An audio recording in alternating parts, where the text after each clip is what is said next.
فاتحہ۔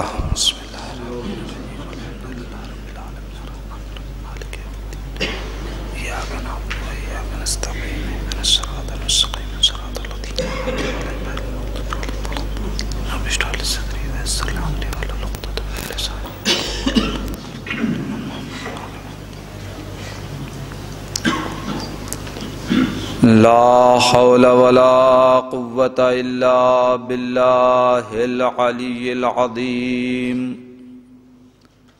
حسبنا الله ونعم الوكيل نعم المولى ونعم النصير بسم الله الرحمن الرحيم الحمد لله الواحد الأحد الفرد الصمد الذي لم يلد ولم يولد ولم يكن له كفوا أحد ثم الصلاة والسلام والتحية والإكرام على الرسول الأمي المكي المدني الهاشمي القرشي المطلبي مولانا ومولى الكونين جد الحسن والحسين أبي القاسم المصطفى محمد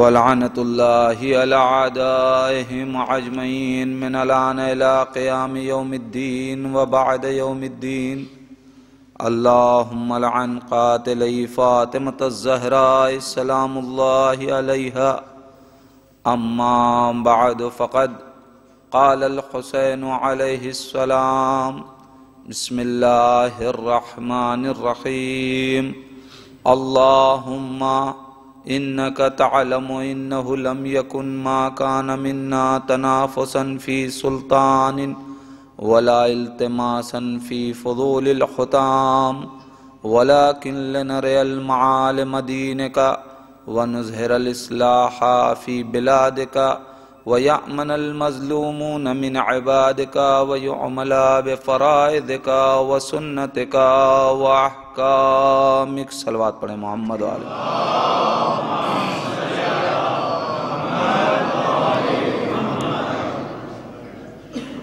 فیضان ایمان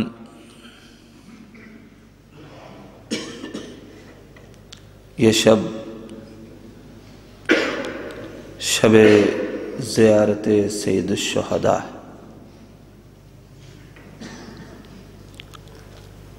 شب جمعہ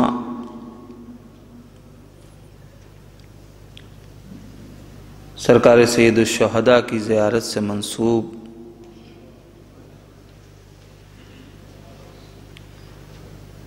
آج اس مجلس میں جب دل ٹوٹے، آنکھوں سے آنسو جاری ہو، تو خدا کو حسین کی پہلو شکستہ ماں کا واسطہ دے کے کربلا کی زیارت مانگ لیجئے گا۔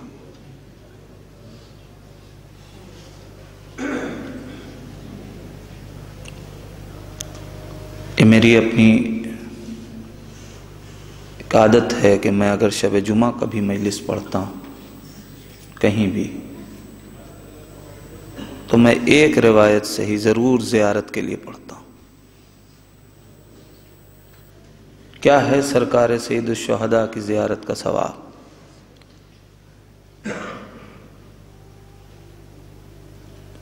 سرکار سید الشہداء کی زیارت کے لیے روایتیں بے شمار ہیں۔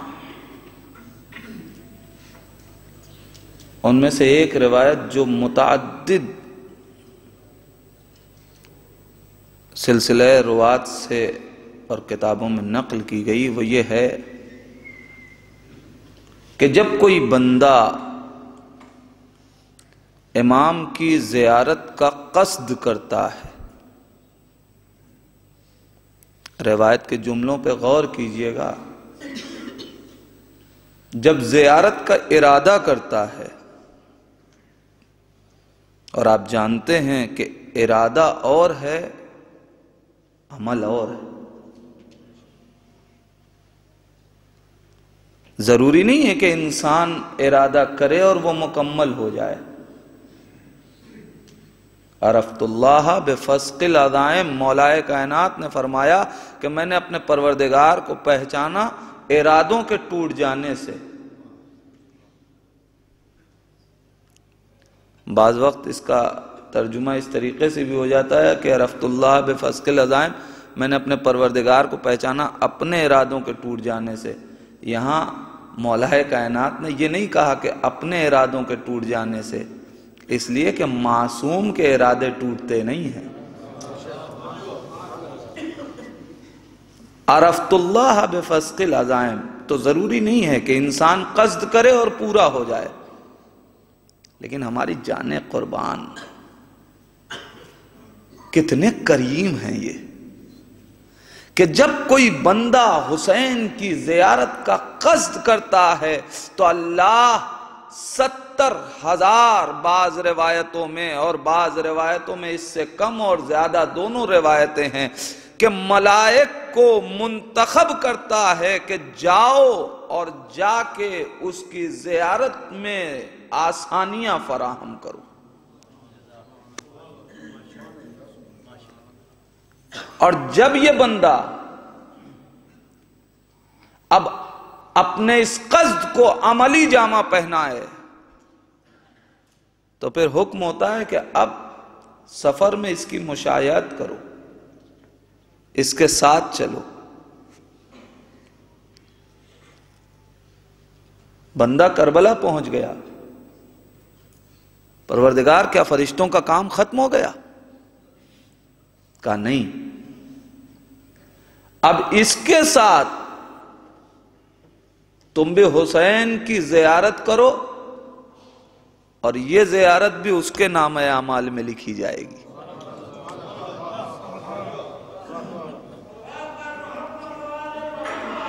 اللہم صلی علی محمد وعلی. اب زیارت ہو گئی پروردگار، اب فرشتوں کا کام ختم. کہا نہیں، اب اس کی مشایعت کرو اور اسے صحیح و سالم اس کے گھر تک پہنچاؤ. اب زائر زیارت کر کے اپنے گھر آ گیا، پروردگار اب فرشتوں کا کام ختم ہو گیا. کہا نہیں، ابھی ان کا کام ختم نہیں ہوا. اگر یہ حسین کا زائر مریض ہو جائے تو اس کی عیادت کرو، اگر یہ پریشانیوں میں گرفتار ہو تو اس کے لیے دعائیں کرو.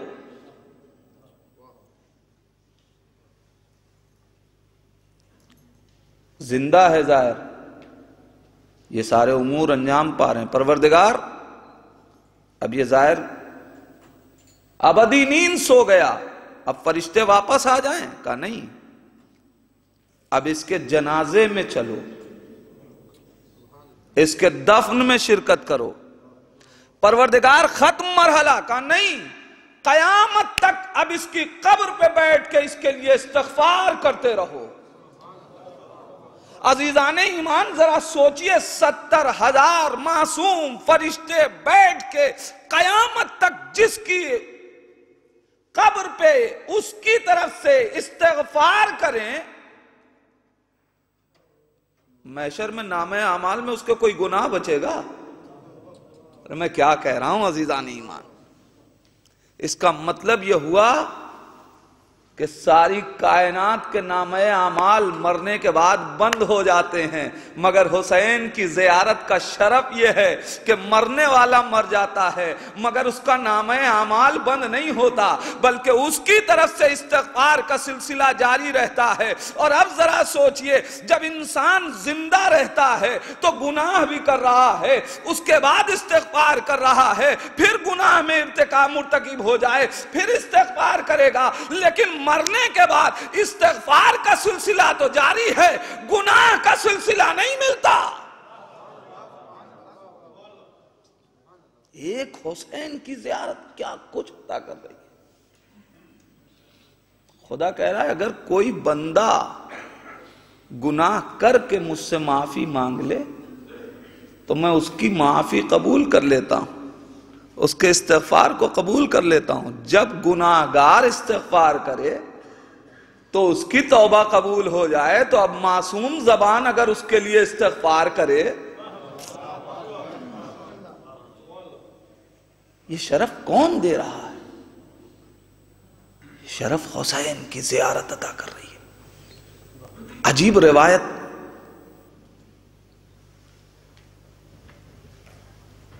شیخ طوسی علیہ الرحمہ نے اور شیخ صدوق علیہ الرحمہ نے دونوں نے اس روایت کو تحریر کیا کہ اگر کوئی دنیا سے مومن بغیر حسین کی زیارت کے اٹھ جائے تو چونکہ مومن مرا ہے لہذا جنت تو اسے مل جاتی ہے، لیکن وہ جنت میں مہمان ہوتا ہے، اور جو حسین کی زیارت کر کے جنت میں جائے وہ جنت کا مالک ہوتا ہے. آپ خوب جانتے ہیں کہ مالک کا کیا ہوتا ہے اثر، اور مہمان کسے کہتے ہیں. مہمان کا کام یہ ہے کہ وہ ہر چیز کو استعمال تو کر رہا ہے مگر بطور مہمان ملکیت نہیں بنتی. مجھے بس اتنا بتائیں، اگر کوئی حسین کی زیارت نہ کرے تو مومن ہونے کے بعد جب اس کی ملکیت جنت نہ بنے تو جو حسین کے بغض میں زندگی گزار کے جائے، ایک صلوات پڑھیں محمد و آل محمد.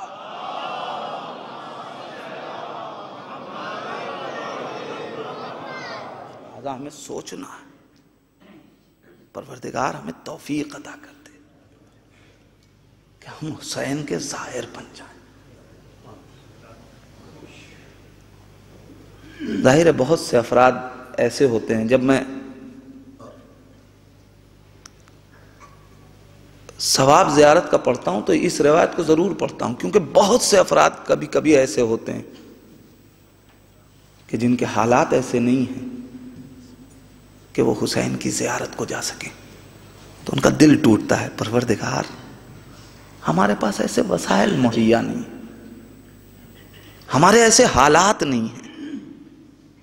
کوئی بھی پریشانی، کوئی بھی سبب بن سکتا ہے، تو پروردگار کیا ہم گھٹ گھٹ کے مریں کہ یہ شرف ہمیں نہ ملا؟ دیکھیں معصوم وہی ہیں کہ جو اپنے چاہنے والے کو پریشان نہ دیکھیں. لہذا صادق آل محمد حضرت امام جعفر صادق علیہ السلام صلی اللہ علیہ محمد وآلہ. ایک شخص آپ کے پاس آیا اور آ کے کہتا ہے مولا بہت پریشان ہوں، گھر میں فاقے پڑ رہے ہیں، مولا بڑے سخت حالات گزر رہے ہیں. مولا نے کہا جاؤ میرے جد کی زیارت. کہتا ہے مولا میں آپ سے کہہ رہا ہوں گھر میں فاقے پڑ رہے ہیں، میرے پاس اتنے وسائل کہاں ہیں کہ میں کربلا جا کے حسین مظلوم کی زیارت کر سکوں. چاہنے والوں امام نے راستہ فراہم کر دیا، اب یہ ہمارا کام ہے کہ ہم کتنی ثواب اس عمل کو انجام دے کے اور کتنے ثواب کے مالک بنے. امام فرماتے ہیں اے شخص میں نے تجھ سے یہ کب کہا کہ کربلا جا؟ کہتا مولا پھر حسین مظلوم کی زیارت کیسے کروں؟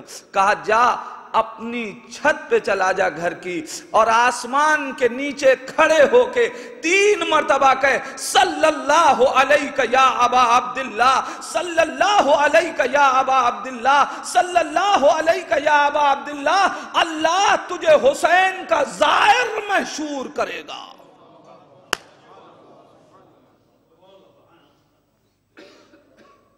اب یہ ہمارا کام ہے کہ ہم یہ عمل کتنی مرتبہ انجام دیں. جب حسین کی زیارت کے لیے تڑپیے، زیر آسمان جا کے 3 مرتبہ کہنے میں کتنی دیر لگتی ہے، اب ہر روز حسین کی زیارت کا شرف حاصل کیجئے. بڑی عظمتیں ہیں اس زیارت میں. مجھے کہیں روایت میں جو چھوٹا سا مطالعہ تھوڑا سا ہے اس میں مجھے کہیں نہیں ملا کہ معصوم نے یہ کہا ہو کہ تم حج پہ جاؤ قرض لے کے جاؤ ہم دیں گے. نہیں، اگر مقروض ہو تو حج تم پہ واجب نہیں ہے. لیکن قسم خدا کی کسی اور معصوم کی زیارت کے لیے بھی میں نے یہ روایت نہیں پڑھی کہ کہیں یہ روایت آئی ہو کہ تم فلاں معصوم کی زیارت کے لیے قرض لے کے جاؤ، قرض کی ادائیگی کی ذمہ داری ہماری ہے. لیکن سرکار سید الشہداء کے لیے معصومین نے کہا ہے کہ اگر نہیں ہے قرض لے کے تم جاؤ، ادائیگی ہماری ذمہ داری ہے. یقین ہونا چاہیے اتنی عظیم منزل ہے زیارت حسین کی. اسی لیے عزیزان ایمان آپ دیکھیے، کوئی خوشی کا موقع ہو، کوئی غم کا موقع ہو، زیارت امام حسین کی منسوب. عید کا دن آئے زیارت حسین کی پڑھو، بقرعید کا دن آئے زیارت امام حسین علیہ السلام کی، 15 شعبان زیارت امام حسین علیہ السلام کی، 27 رجب زیارت امام حسین علیہ السلام کی، ماہ مبارک رمضان میں شب قدر زیارت امام حسین علیہ السلام کی. آپ نے کبھی سوچا یہ آخر کیا وجہ ہے؟ شب قدر ہو زیارت سرکار سید الشہداء کی، بعثت اور معراج کی شب آئے زیارت امام حسین علیہ السلام کی. آخر کیا وجہ ہے؟ جتنی بھی اسلام کی اہم تاریخیں،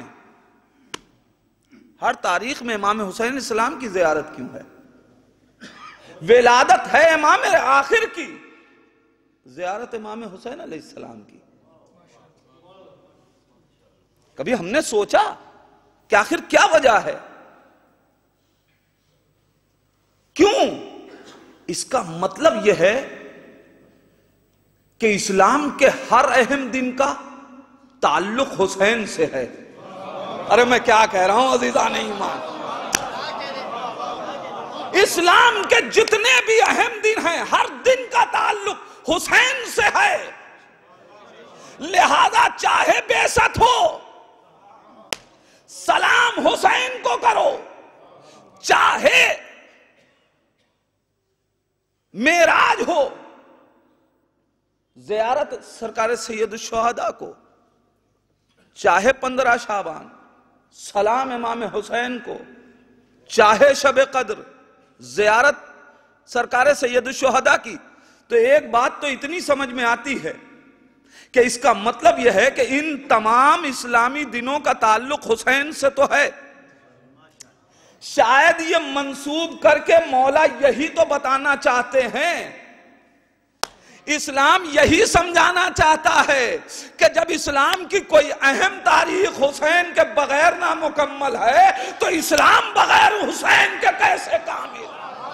ایک صلوات پڑھ دیں محمد و آل محمد.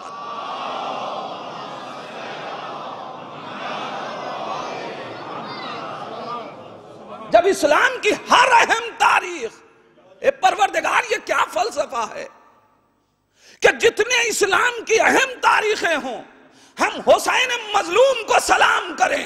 عجب نہیں ماں آواز آئے اے نادان، اگر حسین نہ ہوتے تو نہ نبوت کا تصور ملتا، نہ تمہیں معراج کا تصور ملتا.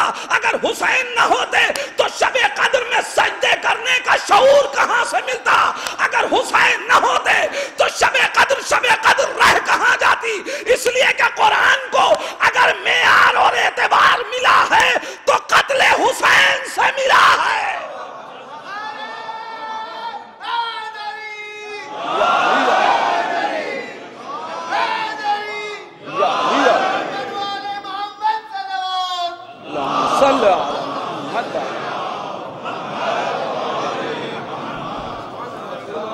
یہ جتنا معیار دین کو اور اعتبار مل رہا ہے یہ احسان ہے حسین کا. تو اب جب یہ تاریخیں آئیں تو محسن کو یاد کرو، جس نے یہ دن بچا کے تم تک پہنچا دیا. ورنہ اگر حسین یزید کے سامنے کھڑے نہ ہو جاتے آہنی دیوار بن کے تو آج نبوت ملوکیت میں تبدیل ہو گئی ہوتی اور دین پھر شہنشاہوں کی تاریخ بن جاتا، شریعت نہ رہتا۔ حسین مظلوم نے کربلا دین کی قدروں کو بلند کرنے کے لیے بنائی، تو اب جو بھی دین کی قدروں کا دن ہوگا اس دن حسین کو یاد کیا جائے گا، اس لیے کہ یہ محسن اسلام حقا کے بنائے لا الہ است حسین۔ اب اگر حسین نہ ہو تو اسلام سمجھ میں نہیں آئے گا۔ کیا کہا میرے مولا نے؟ پروردگار تو گواہ، حسین نے حکومت کے لیے کربلا نہیں بنائی، حسین تو حکومت سے رغبت بھی نہیں رکھتا، پھر کس لیے کربلا بنائی؟ وَلَٰكِن لِنَرِيَ الْمَعَالِمَ دِینِ کا، ہم نے کربلا اس لیے بنائی تاکہ تیرے دین کی قدروں کو بلند کیا جائے۔ وَنُظْهِرَ الْإِصْلَاحَ فِي بِلَادِكَ، اور ہم نے کربلا اس لیے بنائی تاکہ تیرے شہروں میں اصلاحی امور انجام دیے جا سکیں۔ وَيَأْمَنَ الْمَظْلُومُونَ مِنْ عِبَادِكَ، اور جو تیرے مظلوم بندے ہیں انہیں ظالم کے ظلم سے بچایا جا سکے۔ وَيُعْمَلَ بِفَرَائِدِكَ وَسُنَّتِكَ وَأَحْكَامِكَ، اور ہم نے کربلا اس لیے بنائی تاکہ لوگوں کو تیرے واجبات کا پابند بنایا جا سکے، تیرے رسول کی سنتوں کا پابند بنایا جا سکے۔ یہ ہے قول حسین کے آئینے میں کربلا۔ یعنی کربلا اگر ہمیں پہچاننی ہے تو ہمیں اقوال حسین کا سہارا لینا پڑے گا، ورنہ ہم کربلا کو نہیں پہچان پائیں گے۔ بڑی معذرت کے ساتھ آج ہمارے یہاں ایک تصور رائج کر دیا گیا کہ امام حسین نے کربلا ہماری بخشش کے لیے بنائی۔ کربلا کا ایک ہدف یہ بیان کیا جاتا ہے کہ ہماری بخشش کے لیے کربلا بنائی گئی، یعنی جناب علی اصغر کی شہادت ہماری بخشش کے لیے، یعنی جناب علی اکبر قربان ہوئے ہماری بخشش کے لیے، یعنی مولا عباس کی شہادت ہماری بخشش کے لیے۔ ظاہری طور پہ ہم جو دیکھتے ہیں تو ہمیں کوئی بہت بڑی بات نظر نہیں آتی، لیکن عزیزان ایمان یہ معرفت کی بات نہیں ہے، یہ بے معرفتی ہے حسین کی منزل سے۔ اس لیے کہ مجھے یہ بتائیے کہ کیا امام حسین علیہ السلام اتنے بے اختیار تھے کہ ایک امت کی بخشش کے لیے اتنی قربانیوں کی ضرورت پڑے حسین کو؟ ہم نے اپنے مولا کو کیا سمجھا؟ ارے یہ اگر چاہیں تو ایک اشارے میں پوری کائنات کو جنت عطا کر دیں، اتنا مجبور بنا دیا ہم نے اپنے امام کو کہ ہماری بخشش کے لیے حسین کو اتنی بڑی بڑی قربانیاں دینی پڑے، تب حسین کو یہ معیار اور یہ منزل عطا ہو۔ یہ معرفت ہے یا بے معرفتی ہے؟ ارے جو ایک جملے سے حر کی تقدیر بدل دے،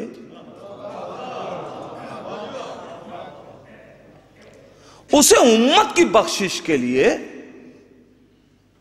اتنی قربانیوں کی ضرورت پڑ جائے، تو پھر حسین بے اختیار تھے۔ اور عزیزان ایمان جو چیز جس چیز پہ فدا کر دی جائے، قربان کر دی جائے، فدا ہونے والی چیز کمتر، جس پہ فدا کی گئی وہ بہتر۔ دولت، بچہ بیمار ہوا، ہم نے بچے پہ دولت فدا کر دی کہ بچہ بچ جائے، یعنی دولت کی ہمارے نگاہ میں کوئی قیمت نہیں تھی، اس کی جان کی قیمت تھی۔ میرے جوان بھائیوں، ذرا ہم کو کربلا کو حسین کی نگاہ سے دیکھنا۔ اب ہم کیا کہہ رہے ہیں ذرا تصور کریں۔ حسین نے کربلا بنائی ہماری بخشش کے لیے، یعنی ہماری بخشش کا کیا مطلب؟ یعنی جو جھوٹ ہم بولے، جو بے نمازی ہم رہے، جو اللہ کی اطاعت ہم نے نہیں کی، جو معصیت پروردگار میں ہم ڈوبے، یعنی ہماری گناہوں کی بھیٹ اہل بیت چڑھ گئے۔ استغفر اللہ، ذرا تصور تو کیجئے۔ ہم تو یہ کہیں مولا آپ پہ ہماری جان قربان، اور ساری امتوں کا افتخار یہی ہے کہ ہر دور میں امت اپنے امام پہ قربان ہوئی ہے۔ ہم یہ کیا کہہ رہے ہیں کہ اہل بیت ہم پہ قربان ہو گئے؟ کہاں تک جا رہی ہے بات؟ ذرا تصور تو کریں۔ عزیزان ایمان، ایسا نہیں ہے، کربلا کو اتنا محدود نہ کریں، کربلا کا مقصد اتنا محدود نہیں ہے کہ ایک امت کی بخشش کے لیے حسین کو کربلا بنانے کی ضرورت پڑ جائے، علی اصغر ہماری گناہوں پہ قربان ہو جائیں، مولا عباس ہماری گناہوں پہ قربان ہو جائیں، مولا حسین ہماری گناہوں پہ قربان ہو جائیں۔ مجھے معاف فرمائیے گا عزیزان ایمان، ہم صرف ایک میسج، پیغام ہے جو اپنے جوان بھائیوں کو، ذہنوں کو بیدار کرنے کے لیے یہ باتیں کر رہے ہیں کہ اگر کوئی یہ سمجھ رہا ہے کہ کربلا ہماری بخشش کے لیے بنائی گئی ہے تو یہ بالکل غلط ہے۔ کربلا کا یہ ہدف نہیں ہے، کربلا کا ہدف کچھ اور ہے۔ ہم نے راستے کو منزل سمجھ لیا۔ عزیزان ایمان ذرا سوچئے تو، ارے جس کی قربانی پہ ایک آنسو ہمیں جنت کا حقدار بنا دے، اس کو ہم اپنی گناہوں پہ، کہاں کی بات ہے؟ یہ ہمارے آنسوؤں میں اتنی تاثیر پیدا ہو جائے کہ اگر ایک آنسو کوئی حسین پہ بہا دے تو اس پہ جنت واجب ہو جائے۔ اور ہم کیا کہہ رہے ہیں؟ ہم کیا سوچ رہے ہیں؟ اصل مسئلہ یہی ہے کہ ہم نے راستے کو منزل سمجھ لیا، بالکل اسی طریقے سے کہ ابھی مجھے یہاں سے واپسی میں اپنے شہر بنارس جانا ہے، لیکن پہلے بمبئی پڑے گا پھر بنارس، تو کیا ہمارا مقصد بمبئی ہے؟ بمبئی مقصد نہیں ہے، مقصد بنارس ہے، بمبئی تو راستے میں پڑے گا ہی۔ عزیزان ایمان، حسین نے ہماری بخشش کے لیے کربلا نہیں بنائی تھی، کربلا کا مقصد کچھ اور تھا۔ یہ الگ بات ہے کہ جب کربلا بنی تو جو صاحبان ایمان ہیں وہ کربلا پہ روئیں گے تو ان کی بخشش ہو جائے گی۔ ہم نے راستے کو منزل سمجھ لیا، منزل کربلا کی یہ نہیں ہے، منزل کچھ اور ہے۔ کیا ہے منزل؟ منزل وَلَٰكِن لِنَرِيَ الْمَعَالِمَ دین کا، ہم نے کربلا اس لیے بنائی تاکہ تیرے دین کی قدروں کو بلند کیا جا سکے۔ نبوتیں تمام تر دیگر نبوتیں چونکہ کربلا کے میدان میں اس مرحلہ امتحان میں تھی کہ اگر حسین بیعت کر لیتے تو آدم کی محنت ختم ہو جاتی، نوح کی محنت رائے گاں ہو جاتی، موسیٰ کی محنت رائے گاں ہو جاتی، شریعت محمدی برباد ہو جاتی۔ اسی لیے تو سارے نبیوں کی نگاہیں حسین پہ ٹکی ہوئی تھی، اور حسین پورے اعتبار سے کربلا میں تھے۔ نبی کی نگاہ حسین پہ تھی، حسین کے اس سجدے پہ اس کی بھی نگاہ تھی کہ جس نے کائنات کو اس لیے بنایا تھا تاکہ یہ کائنات میرے بندے میری عبادت کر سکے۔ اللہ بھی دیکھ رہا تھا کہ یا تو آج سجدہ ختم ہو جائے گا یا حسین سر سجدے میں رکھیں گے اور میرے بنانے کا مقصد پورا ہو جائے گا۔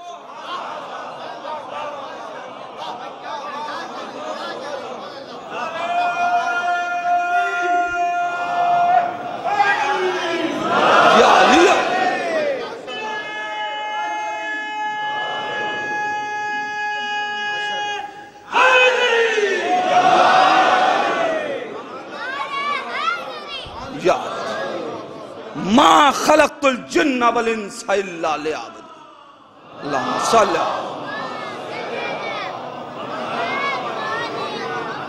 میں نے جن و انس کو نہیں پیدا کیا مگر اپنی معرفت کے لیے پیدا کیا۔ کربلا کے میدان میں خدا بھی دیکھ رہا تھا، لیکن اعتبار تھا حسین پہ۔ حسین کو اپنے خدا پہ اعتبار تھا، خدا کو حسین پہ اعتبار تھا۔ اسی لیے تو قسم خدا کی حسین مظلوم نے کربلا کے میدان میں اپنا ہدف بیان کیا ہے۔ سر سجدہ معبود میں شمر کا خنجر حسین کے گلے پہ، حسین کی زبان پہ جملہ کیا ہے؟ الہی لا معبود سواک۔ کیا سمجھے عزیزان ایمان؟ اے پروردگار تیرے علاوہ کوئی خدا نہیں، اس لیے کہ پورا کفر و شرک بنی امیہ کے لبادے میں کربلا میں تھا، اور تمام نبیوں کا وارث حسین کربلا کے میدان میں تھا۔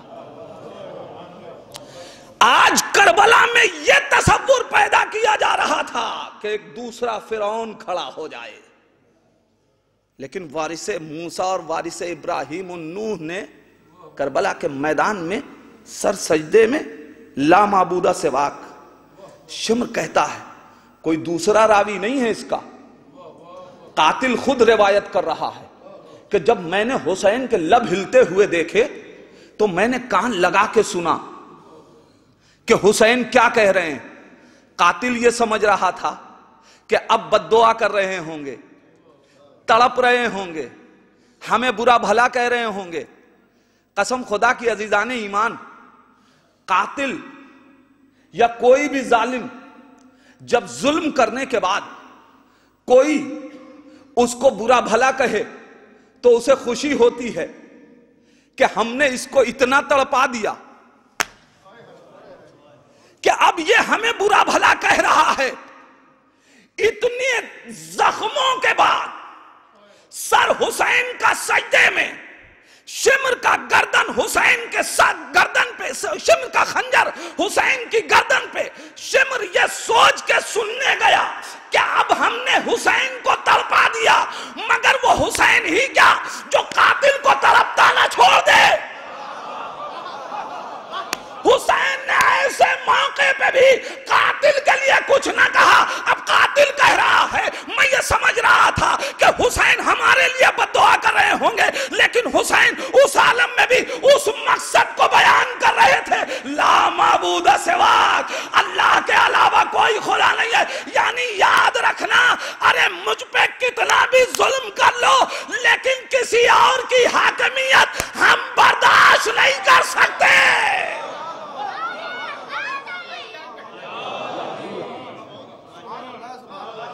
میں ایسے موقف پہ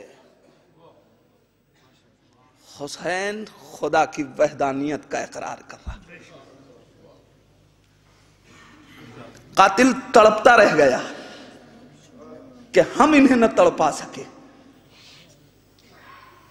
لیکن حسین کربلا کے میدان میں صبر و استقامت کے پیکر، تاریخیں گواہ ہیں، جیسے جیسے روایت کے جملے حسین قربانیاں دے رہے ہیں، ویسے ویسے حسین کے چہرے کا رنگ نکھر رہا ہے۔ عزیزو آپ سچ بتائیں، جہاں حبیب جیسا دوست مارا جا رہا ہو، کربلا کی درد کی کہانی آپ سے پوشیدہ تو نہیں ہے؟ 1400 برس کے بعد شہادتوں کو سن کے رونے والوں، یہ جملہ کیوں لکھا جا رہا ہے مقتل میں کہ جیسے جیسے حسین قربانی دے رہے تھے حسین کے چہرے کا رنگ نکھر رہا تھا؟ یہ کیا ہو رہا ہے؟ اے مولا، قربانیاں دے کے انسان ٹوٹ جاتا ہے، اور دشمن یہ لکھ رہے ہیں کہ آپ کے چہرے کا رنگ نکھر رہا۔ حسین آواز دیں گے، نادان، فلسفے کو تم نہیں سمجھے،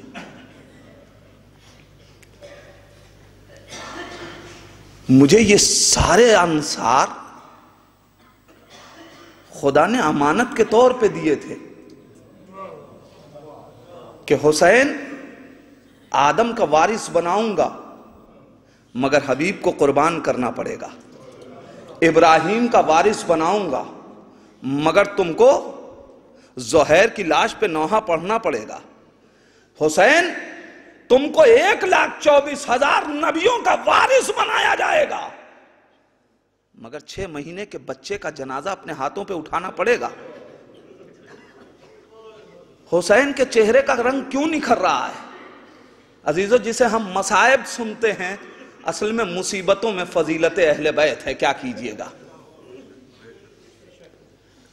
اب جیسے جیسے حسین امانتوں کو دے رہے ہیں،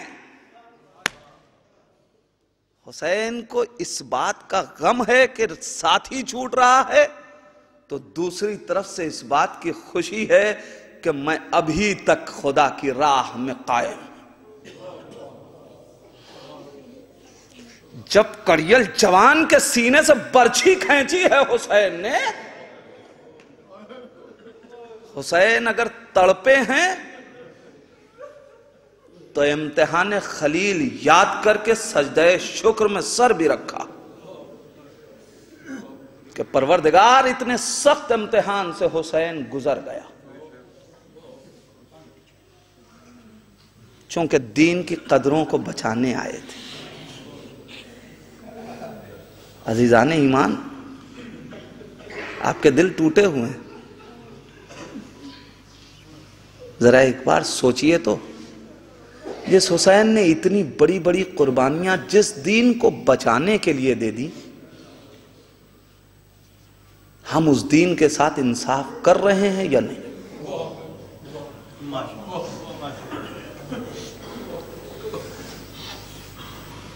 آیا ہم نے حق امام ادا کر دیا یا نہیں؟ میں بڑی معذرت کے ساتھ ایک بات کہنا چاہتا ہوں، ہم میں سے کسی کو نہیں معلوم نا کہ وارث حسین کب پردہ غیبت سے آ جائے؟ کسی کو پتا ہے؟ یقین سب کو ہے، انتظار سب کو ہے، مگر معلوم نہیں۔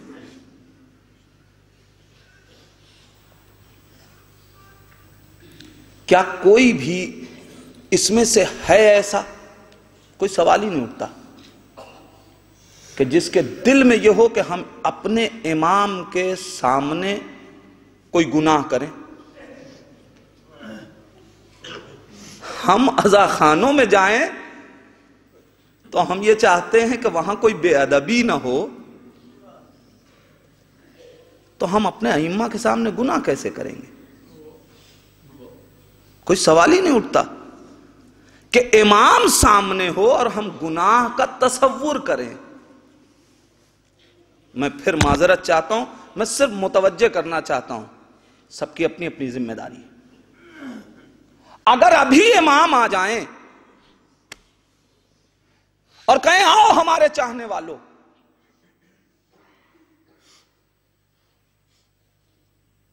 تو ابھی ظاہری طور پہ نہ امام کسی کی نماز دیکھ رہے ہیں، نہ کسی کا روزہ دیکھ رہے ہیں، نہ کسی کا حج دیکھ رہے ہیں. ابھی ظاہری بات ہو رہی ہے، ورنہ امام کی نگاہ سے کچھ پوشیدہ نہیں. لیکن ظاہراً امام کیا دیکھیں گے؟ امام کی نگاہ ہر ایک کے چہرے پہ ہوگی نا.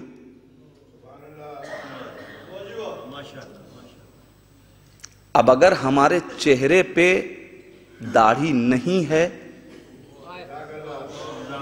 میں معافی کے ساتھ چاہتا ہوں، تو کیا ہم امام سے یہ کہیں گے مولا ذرا سا ٹھہر جائیے، ایک آدھ دن ذرا سا کچھ آج ہی شیو کیا ہے؟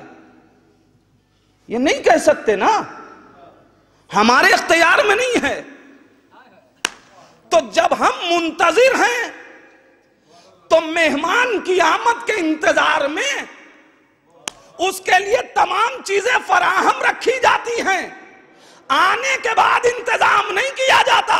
تو چاہنے والوں اگر امام کا انتظار ہے تو کم سے کم حلیہ تو وہ بنائے رہیں کہ جب وہ پکارے تو سامنا کرنے میں شرمندگی کا احساس نہ ہو.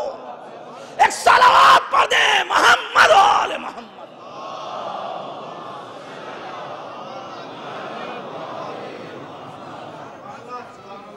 ورنہ یہ کیسے ممکن ہے کہ ہم اپنے امام کے منتظر ہوں؟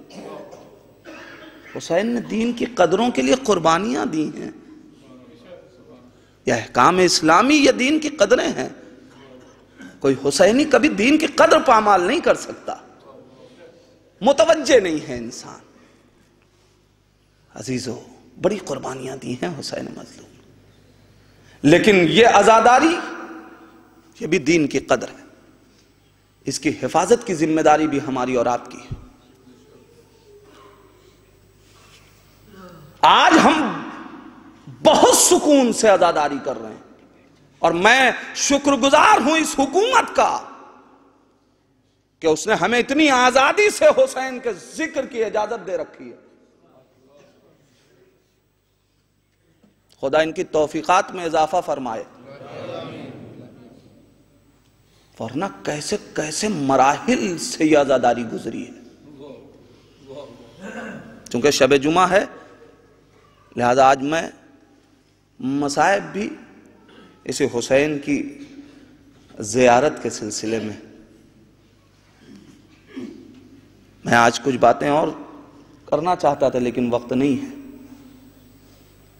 اب 40 قریب ہے، جی چاہتا ہے مصائب کچھ زیادہ پڑھا جائے، کچھ تو گریہ ہو جائے، کچھ تو فاطمہ کو پرسہ دے لیں، کچھ تو اپنے دل کو تسکین ملے کہ ہم نے زہرا کے رومال میں اپنے آنسو دیے ہیں.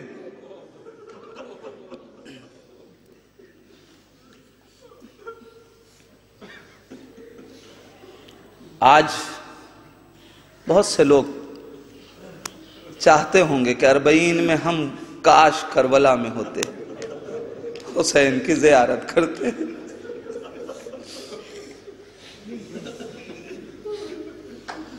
کاش اپنے آقا کی زیارت کرتے، لیکن آپ نہیں جا سکے.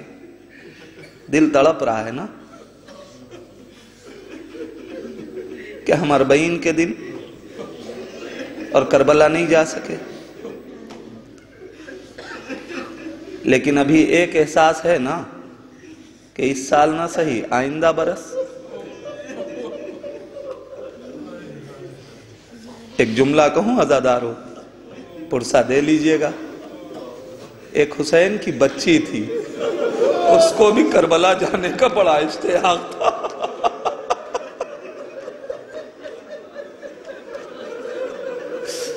عزادارو مگر وہ بچی نہ مدینے جا سکی نہ کربلا جا سکی.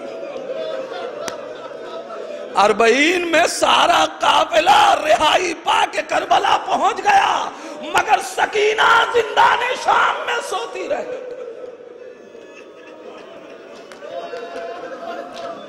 جب دل تڑپے نا تو سکینہ کی یاد میں آنسو بہا لیجئے گا.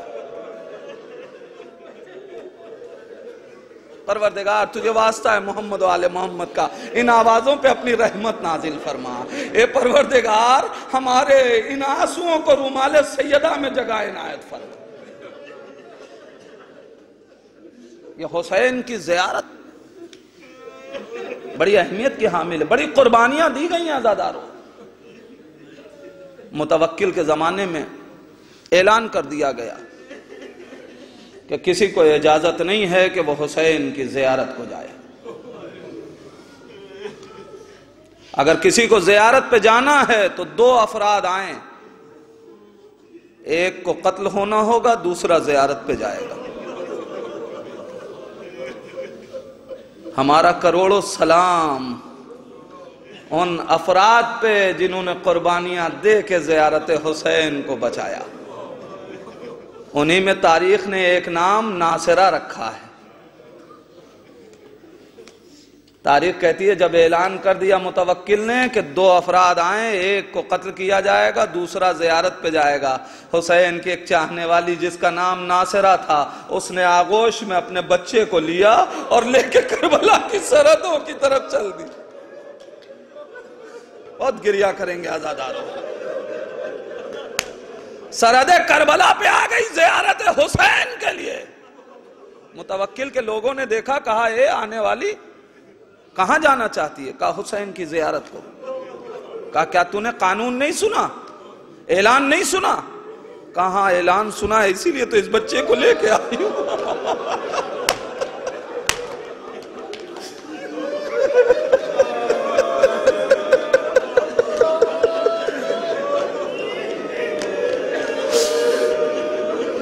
اسی لیے تو یہ بچہ لے کے آئی ہوں۔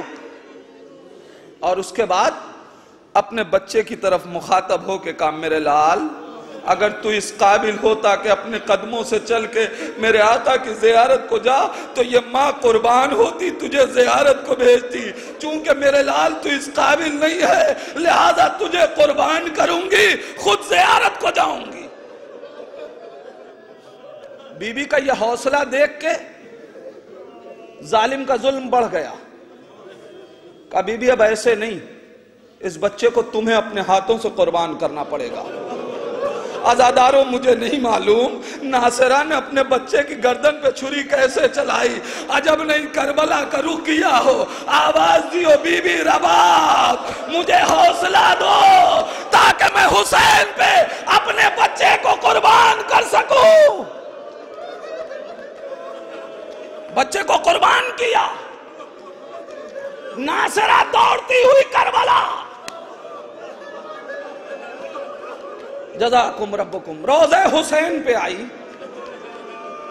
ماں کا دل تھا عزادارو حسین کے روضے کی جالی پکڑ کے ماں نے بہت گریہ کیا، رو رہی تھی، تڑپ رہی تھی، فریاد کر رہی تھی۔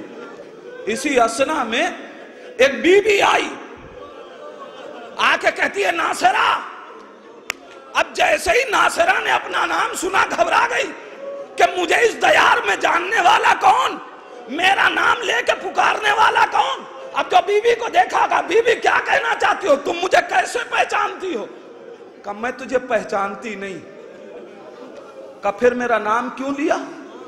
کہا بی بی جاؤ، مجھے کچھ نہیں پتا، میں تو سرکار باب الحوائج عباس کے روزے پہ تھی، وہاں کوئی بی بی تھی، اس نے کہا جا حسین کے روزے پہ ایک بی بی گریہ کر رہی ہے، اس کا نام ناصرہ ہے، اس سے کہنا کوئی بی بی عباس کے روزے پہ تیرا انتظار کر رہی ہے۔ عزادارو سمجھ گئے نا عزادارو؟ ایک مرتبہ ناصرہ دوڑتی ہوئی ارے روزہ عباس پہ آئی، کیا دیکھا؟ ایک ضعیفہ ہے جو ناصرہ کے بچے کو اپنی آغوش میں لیے ہوئے کھلا رہی ہے۔